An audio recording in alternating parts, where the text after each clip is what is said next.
थे कि फासिस्ट आ गए। फासिस्ट असल में फासिस्ट पूरा रिजीम उनका था, वो किसी को इंटर करने नहीं देते थे। एक विश्वविद्यालय है दिल्ली में, उस विश्वविद्यालय में एक खास तरह के विचारधारा के विपरीत वाला कोई भी शिक्षक वहां नहीं रह सकता है, मुश्किल है उसकी एंट्री। एक खास तरह की विचारधारा के विद्यार्थियों को छोड़ करके दूसरे विद्यार्थी की उस विश्वविद्यालय में एंट्री मुश्किल है। ये हालात रहे हैं उस विश्वविद्यालय के, उनकी हिजोमनी टूट रही है, उनमें तड़पड़ाहट है। ऐसे जो एक्टिविस्ट बन करके घूम रहे थे, जो अब मैं नहीं कहूंगा आंदोलनजीवी, ऐसे जो लोग थे जो सड़कों पर आंदोलन कर रहे थे, फर्जी आंदोलन, एजेंडा उनको किसी विदेश के की बात को आगे बढ़ाने का रहा है, उनमें बड़ी घबराहट है, वो घबरा रहे हैं। और मुझे ये कहने में कोई आपत्ति नहीं है, जो हमारे दर्शक शायद इस बात को नहीं समझ रहे हैं कि कोविड के दौरान हमने इनके पाप को देख लिया है, और खास तौर से अपोजिशन के पाप को देखा है। भारत सरकार तो गुनहगार रही ही है, लेकिन अपोजिशन ने जिस प्रकार से कोविड के दौरान व्यवहार किया, उसने उनके सारे एजेंडे को, इनके जो कुकर्म पिछले 50, 60, 70 वर्षों से चल रहे थे, उसको एक्सपोज किया। वरना हम भी मुगालते में थे कि नहीं नहीं ये लोग तो सही बोलते हैं। बाद में पता चला कि इनका तो एजेंडा कुछ और है, और उसी एजेंडे के तहत ये अपना दुश्मन और दोस्त बनाते हैं। उस एजेंडे में जो फिट होते हैं उनको वो दोस्त, जो उस एजेंडे में फिट नहीं होते हैं उनको वो दुश्मन। तो ट्रंप उनके एजेंडे में फिट नहीं हो रहे थे तो उनको खामखा दुश्मन बना लिया। एलन मस्क उनके एजेंडे में फिट नहीं हो रहे थे तो उनको भी दुश्मन बना लिया। लेकिन बिल गेट्स, रॉकफेलर फाउंडेशन के लोग उनके एजेंडे में फिट हो रहे हैं तो उनको दोस्त बना लिया, उनको बड़ी बड़ी उपाधियां देना शुरू कर दिया, बड़े बड़े मीडिया सेंटर्स उनको लेक्चर देने के लिए बुलाने लगे और उनका गुणगान शुरू कर दिया। अब जब एलन मस्क आएंगे तो ये उनके पीछे भी चले जाएंगे, आप पक्का मान के चलिए, क्योंकि ये लोग अवसरवादी लोग हैं। इनको जहां अवसर, स्वयं का लाभ जहां मिलेगा वहीं पर ये चले जाएंगे।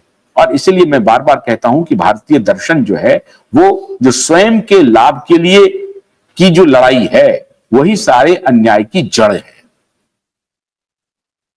और यही स्थिति इनको अच्छी नहीं लगती है। ये सिर्फ स्वयं के बारे में सोचते हैं। सारे नेताओं को आप देख लीजिए, वो सिर्फ अपने अपने बच्चों के बारे में सोच रहे हैं और जाति के नाम पर भड़काते हैं, बहुत जगह धर्म के नाम पर भड़का रहे हैं। ये सारी बातें चल रही हैं, लेकिन असली खेल है कि दुनिया के जो सबसे ताकतवर देश है, उससे जो इनको खाद पानी मिल रही थी, वैचारिक, फाइनेंशियल रिसोर्सेज, बहुत सारे सपोर्ट, वो सारा सपोर्ट सिस्टम इनका कट गया। इसलिए अब इनमें बहुत घबराहट है। अब इनको कुछ नहीं मिलने वाला है। ये जो फॉरेन टूर पे जाते थे अमेरिकी भ्रमण करने के लिए, कभी हार्वर्ड में लेक्चर देने के लिए, कभी ऑक्सफोर्ड में लेक्चर देने के लिए, कभी अमेरिकी अन्य विश्वविद्यालयों में लेक्चर देने के लिए, और उनके तार जो कि ब्रिटेन से भी जुड़े हुए हैं, तो कैम्ब्रिज भी चले जाइए, ऑक्सफोर्ड भी चले जाइए। तो ये सब अब होने की संभावना बहुत कम हो जाएगी, क्योंकि उनको जो ग्रांट मिलेंगे उन सबको देख करके मिलेंगे।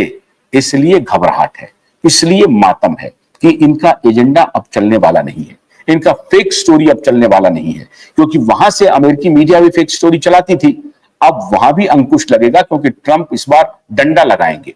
कहा जाता है कि ट्रंप की जो लड़ाई थी इस बार, ये मीडिया के साथ लड़ाई थी। एक बहुत बड़ा मीडिया का चंक जो लगातार दिन रात ट्रंप को एक विलेन के रूप में पोर्ट्रे करने का काम किया, इस बार उसकी जीत नहीं हुई और जनता ने भारी मतों से डोनाल्ड ट्रंप को जिता दिया और दूसरी दफा जिताया। ये बहुत ऐतिहासिक विक्ट्री है, जहां इस प्रकार का संकेत आने लगा था, सर्वे आने लगे थे कि कमला हैरिस बहुत आगे निकल गई, कमला हैरिस आगे निकल गई। पहले ही वो हार गए थे जो बाइडेन, उनको लग गया था कि उन्होंने लगभग अपनी हार स्वीकार कर ली है, लेकिन फिर भी एक तिकड़मी गैंग ने कहा कि नहीं वो तो नहीं चल पाएंगे, ओवर एज हो गए हैं, उनकी मानसिक स्थिति ठीक नहीं है, तो कमला हैरिस को प्लेस कर दो। कमला हैरिस नहीं चला, और कमला हैरिस एक कंप्लीट इनकॉम्पिटेंट उम्मीदवार थी डेमोक्रेट की। अगर उनकी जगह पर रॉबर्ट एफ कैनेडी को डेमोक्रेट उतार देते तो बात बन जाती, लेकिन रॉबर्ट एफ कैनेडी को उतारेंगे कैसे? वो तो उनकी पॉलिसी का ऊपर से लेके नीचे तक आलोचना करते रहे, और अंत में रॉबर्ट एफ कैनेडी ने एक प्रकार से समर्थन कर दिया डोनाल्ड ट्रंप को, जो एक डेमोक्रेटिक परिवार रहा है। रॉबर्ट एफ कैनेडी सीनियर के बेटे हैं और जॉन एफ कैनेडी के भतीजे हैं, अमेरिकी पूर्व राष्ट्रपति के भतीजे हैं, और मशहूर अमेरिका के अटॉर्नी हैं। डेमोक्रेटिक फैमिली, डेमोक्रेट पार्टी में से पूरा इनका रिश्ता, उस परिवार के सदस्य ने अपनी ही पार्टी के खिलाफ कैंपेन किया। क्यों? क्योंकि इनके कुकर्मों की वजह से, इनके इनह्यूमन बिहेवियर की वजह से, मानवता के खिलाफ इन्होंने जो कोविड के दौरान अपराध किया है उसकी वजह से ये मातम वहां पसरा हुआ है। और इसी मातम का जो ये एक जो बड़ा एक ऑर्बिट है, उस ऑर्बिट में मुंबई का दलाल, मुंबई के ब्रोकर, मुंबई के स्मगलर, मुंबई के ड्रग डीलर और मुंबई का ये जो पूरा स्टार लॉबी है, ये भी था उसका हिस्सा। वहां भी मातम पसर गया है कि अब मेरे आका का ही हाथ हमारे सर से उठ गया है, अब हम क्या करेंगे। आका का हाथ चलता था, उनका प्रोटेक्शन हो जाता था। पाकिस्तान में सीआईए के लोग होते थे आईएसआई को मदद करने के लिए। अब वहां की सीआईए पर अंकुश लगेगा और कहेगा भारत विरोधी गतिविधि में शामिल नहीं होना है। तो उनके आका का हाथ उनके छत से, उनके सर से उतर गया है।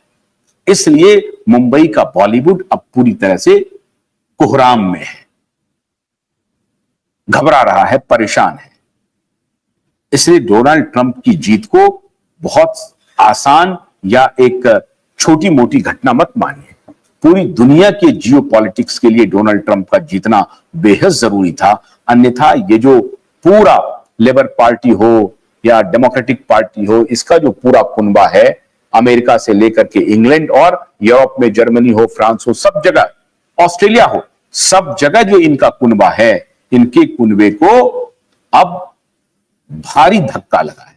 क्योंकि सबसे बड़ा कुनबे का जो मास्टर आदमी है वही खत्म हो गया। इसलिए डोनाल्ड ट्रंप की जीत का बहुत बड़ा असर है। अभी आप देखिए कि जापान में भी अभी बहुत शोर शराबा होने वाला है। इजराइल में शोर शराबा शुरू हो गया। इजराइल ने अपने रक्षा मंत्री को बदल दिया। तो उनको मालूम हो गया है कि अब सारा एक अभी जो ये लोग न्यू वर्ल्ड ऑर्डर कह रहे थे ना, अब ट्रंप के आने से असल में न्यू वर्ल्ड ऑर्डर होने वाला है। क्योंकि ट्रंप के आने के बाद वर्ल्ड इकोनॉमिक फोरम के जो गैंगस्टर हैं, वो उन सब की दाल नहीं गलने वाली है। तो अब न्यू वर्ल्ड ऑर्डर अब दूसरे तरीके से आएगा। फिर भी इस न्यू वर्ल्ड ऑर्डर में भी हमारी निगाहें बहुत मजबूत रहेगी, जिसमें मैंने हमेशा ये कहा है कि ये जो डिजिटाइजेशन ओवर डिजिटाइजेशन जो है, वो आपके लिए बेहद खतरनाक है। इस पर फिर कभी बात करेंगे, लेकिन आज हम आपको इतना ही बता दें कि डोनाल्ड ट्रंप की जीत की वजह से इन बुद्धिजीवियों में जो मातम पसरा है,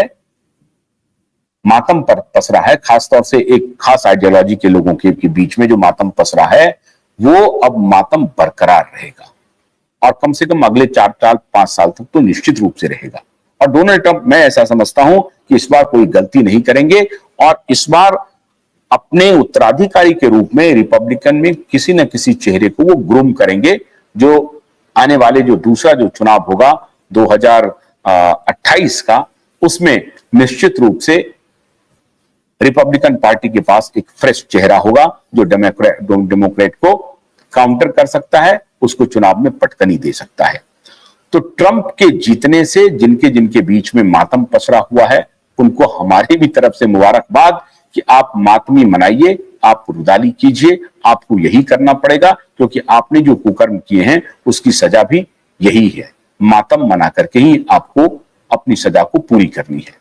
बहुत बहुत शुक्रिया। मैं आपसे यह आग्रह कर रहा हूं कि हमारे इस वीडियो को शेयर भी कीजिए और जिन्होंने सब्सक्राइब नहीं किया है वो सब्सक्राइब भी कीजिए। और एक दरखास्त मैं और आपसे करना चाहता हूं, आप अगर निर्भीक पत्रकारिता को और खास तौर से क्यूवाइब नेटवर्क को अगर आप सपोर्ट करना चाहते हैं, जो लगातार क्यूवाइब नेटवर्क हमेशा कॉज के लिए खड़ा रहा है, हर बेईमान के खिलाफ किसी ना काहू से दोस्ती ना काहू से बैर, किसी सत्ताधीश से हम कभी डरे नहीं। अगर उन्होंने गलत किया है तो हम उसके खिलाफ, अन्याय और अत्याचार के खिलाफ खड़े रहे हैं। कोई ऑफेंडेड ना फील करे। ट्रंप के बारे में जो बता रहा हूं, ये कोविड के दौरान जो स्थिति हुई है, उससे जो नई चीजें सामने में आई हैं, ये उसको समझना बहुत जरूरी है। कोई जाति, कोई वर्ग इससे ऑफेंडेड ना फील करे। ये एक न्यू जियोपॉलिटिकल सिस्टम के बारे में मैंने आपको बताया और उन एजेंडाधारियों के लिए जो अभी तक अपना एजेंडा चला रहे थे और भारत को कमजोर कर रहे थे, जातियों में विभाजित कर रहे थे, धर्मों में विभाजित करने का खेल खेल रहे थे, उनसे अब आप सबको सतर्क रहना पड़ेगा, क्योंकि उनमें मातम छा गया है, उनका अब एजेंडा आगे चलने वाला नहीं है। तो मैं आपसे यह अनुरोध करूंगा, आप हमें आर्थिक मदद भी कर सकते हैं और हमारे चैनल को सब्सक्राइब कीजिए और अधिक से अधिक हमारे वीडियो को शेयर कीजिए। बहुत बहुत शुक्रिया, नमस्कार।